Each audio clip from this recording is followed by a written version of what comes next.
নাগরিক। এখানে কিন্তু বিষয়টা দ্বৈত নাগরিকতা না। এনারা বলতেছে যে আমার বিষয়টা কিন্তু দ্বৈত নাগরিকতা না, এখানে অনেক অলরেডি নির্বাচন কমিশন ভেরিফাই করছে যে আমার অন্য কোনো দেশের কোনো কাগজপত্র নাই, এবং তারা তারপরে কিন্তু আমাকে মার্কাটা দিছে। এখানে বিষয়টা হলো তারা বলতে চাচ্ছে যে এই নির্বাচন কিভাবে এখানে অ্যালাউ করলো আমাকে, এটার উপর এই যে একজন মোকাররম হোসেন সুজন সাহেব, যিনি আমাকে ভিক্ষা করে কয়েকবার টাকা নিচ্ছে আমার কাছ থেকে, ভিক্ষা করে, ভিক্ষা বারবার বলে ভাই আপনি আমার হেল্প করেন, হেল্প করলে আমি উপজেলা হয়ে যাই, ভাই আপনার ঋণ আমি জীবনে শোধ করতে পারবো না। এই লোকটাই শুধু আমাকে বলছে 5 বছর আপনার গোলামি করবো। এক নাই জানি, দেখেন এই গোলামি করার কথা বলে আমার কাছে বড় অঙ্কের টাকা নিচ্ছে। আপনারা আজকে এই প্রিয় সাংবাদিক ভাইদের কথা পক্ষে কথা বলতেছি, প্রথম ঋণটা কিন্তু উনি করছে বাংলাদেশ, আমাকে ওনার নাম ছিল Mokarram Hossain Sujan versus Bangladesh election commission versus Bangladesh নির্বাচন কমিশন ভার্সেস রেসপন্ডেন্ট আমাকে 3 মোহাম্মদ মনজুম আলী। আপনারা হয়তো জানেন না, সে বিভিন্ন জায়গায় বলতেছে, মিথ্যা কথা বলতেছে আমি নাকি ডুয়াল ন্যাশনালিটির কারণে।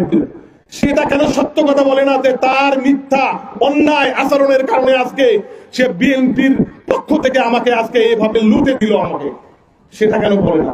সত্য কথাটা লেখনের মাধ্যমে আপনারা তুলে ধরবেন, এবং সত্য কথাটা না বলা পর্যন্ত আমি এই বাংলাদেশের একজন নাগরিক, আমার বাংলাদেশে আমি জানি এই কথা বলার পর জেল হতে পারে, I am ready to go jail.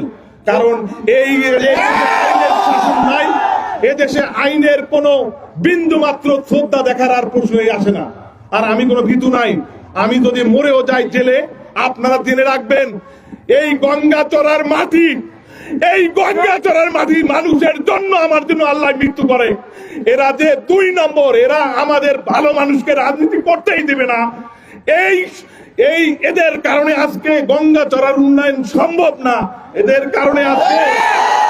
কারণে শুনেন, আপনাদেরকে বলে যাই, এই ঘটনার সাথে কিন্তু আরো একজন জড়িত আছে, যে বিগত দিনে এই এলাকার মন্ত্রী ছিল, সমস্ত নাটক সে করতে, কিন্তু এই মশিউর রহমান রাঙ্গা, উনি কিন্তু সমস্ত নাটকের মূল, যিনি আমাকে আজকে এখানে বিতাড়িত করে ঢাকা থেকে এখানে আনছে, এবং সমস্ত মিথ্যা এভিডেন্স সবকিছু আমার জাতীয় পার্টি হতে পারে। He is not part of me, I am part of not only one. I will try to convince the people right way. আমি মিথ্যা বলতে জানি না, আমি সত্যের মধ্যে আছি। আল্লাহ যেন জীবনের যতটি দিন আছে সত্যের মধ্যে থাকতে দেয়, মিথ্যা দিয়ে কখনো সত্যকে ঢাকা দেয় না। আজকে প্রিয় বন্ধুগণ, দেখেন একজন সাধারণ মানুষ কি পরিমাণ ইমেজ তার, ঢাকা শহরে যে বলে তার 90% ভোট আমাকে অবৈধ করেছে এমপি।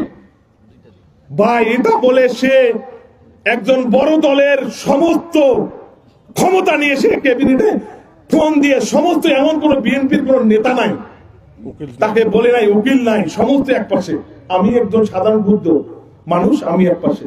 এভাবে মত করে হাইকোর্টের রায় নিতে পারে না, এভাবে মত করে গণতন্ত্র পুনরুদ্ধার করতে পারে না, এভাবে মত করে ইনজাস্টিস করে সাধারণ মানুষকে ভোটের বাইরে রেখে ক্ষমতা কক্ষিগত করার নাম বাংলাদেশের গণতন্ত্র না। আপনারা শুধু লিখে রাখবেন, আমি দ্বৈত নাগরিকত্ব না, আমার কোনো পাসপোর্ট নাই। যারা এই মিথ্যা কথাগুলো বলে বেড়াচ্ছে, যাদের মিথ্যা লেখনির মাধ্যমে আপনাদেরকে বিভ্রান্ত করছে, তাদের মুখে আপনারা জবাব দিবেন। আর পরিশেষে বলতে চাই, আমার যে ভাই বোন যারা গঙ্গাচড়াতে বিগত দিনগুলোতে এত কষ্ট করে আমার জন্য কষ্ট করে অনেক পরিশ্রম করছে, এবং আমি দেখেন অনেকে মনে করতেছে আপনি শুধু ভোটের সময় আসেন।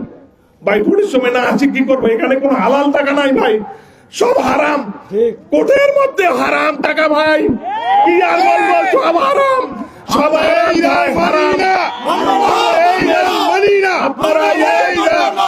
একটা ন্যায় বিচারকে কিভাবে অন্যায় বিচার করতে হয় আমার চোখের দেখা। আমি যদি গত ভোটের পর ইনকাম না করতাম, আমি কি আমার ভাইদেরকে হেল্প করতে পারতাম? আমি কি এখানে চুরি করব? আপনারা কি মনে করেন আমি এখানে ডাকাতি করে আপনাদের সাধারণ মানুষকে উপকার করব? আমি তো এটা করতে চাই না।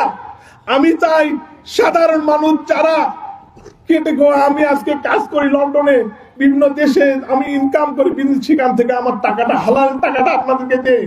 অনেকে মনে করে শুধু নির্বাচনের সময় আসে, নির্বাচনের সময় আসার পরে মানুষের ইহা নাই, তাতে কি করবো ভাই?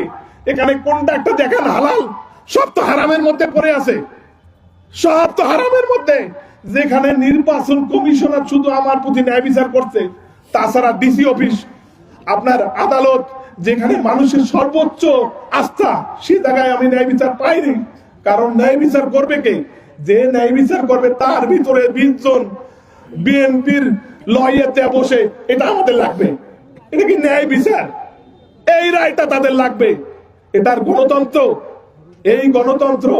আমি যদি বাংলার মানুষের উপকার হয় থাক, সেটাই ভালো। তবে আমি মনে করি আপনারা ব্যালটের মাধ্যমে জবাব দিবেন।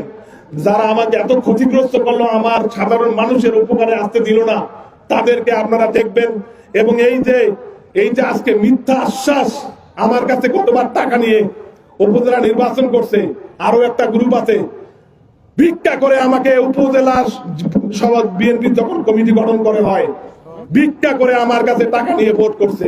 আমি এসবের আপনাদেরকে নাম বলবো না, কিন্তু এদের ধিক্কার জানাই।